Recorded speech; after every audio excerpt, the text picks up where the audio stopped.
I just got out of you probably would guess it this time, because I saw the Odyssey, and that's what we're all seeing this weekend, am I right? And here's the deal. I'm from Boston, Massachusetts. I'm contractually obligated to see anything Matt Damon does. And I'll tell you this, Christopher Nolan has never been my guy. And calm down. Sometimes I say that, people get so mad. They're like, you hate Christopher Nolan, you're stupid. And I'm like, I never said I hate the man. I go to his movies, I go opening night, I buy the merch, okay? He's just never been my guy. I find his movies to be technically impressive while leaving me emotionally cold, okay? But I like him, you know? He lives in my neighborhood. I guess I live in his neighborhood, to be fair. But in any case, I saw the Odyssey, and I don't know. I loved it. I loved it so much, you guys. It's 3 hours long. It felt like 30 minutes to me. Everything I normally bump up against in a Christopher Nolan movie is there, but the highs were so high that I did not care.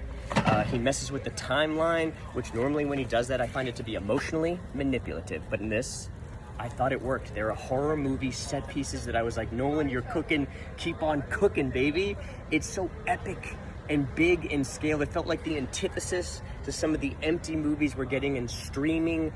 You know, like, remember the wedding scene in The Godfather, or the wedding scene in Deer Hunter, or the wedding scene in The Wedding Singer? Like, it just felt so full, and I was so emotionally invested in a way that I'm not normally. I cried multiple times. John Leguizamo, The Pest, Luigi, Mario. Did you know he could make you cry? Because I didn't until I saw this movie, okay? Everyone in it across the board is great. If you have had any problems with the casting leading up to this movie, then you're a piece of trash.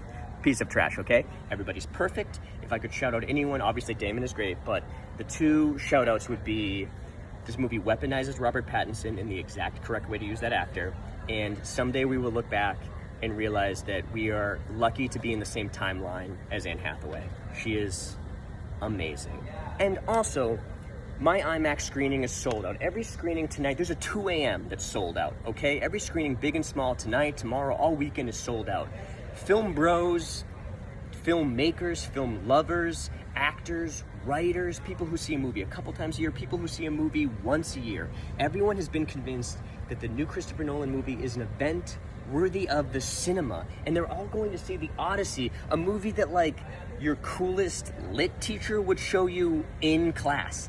That's the greatest trick the devil ever pulled. We come to this place for magic, and sincerely, that's the magic. When the movie ended, I went back in and bought the Trojan horse popcorn bucket. I've never done that after I've seen it. After the movie, I went, I don't need this. It's too big. I have to go buy it.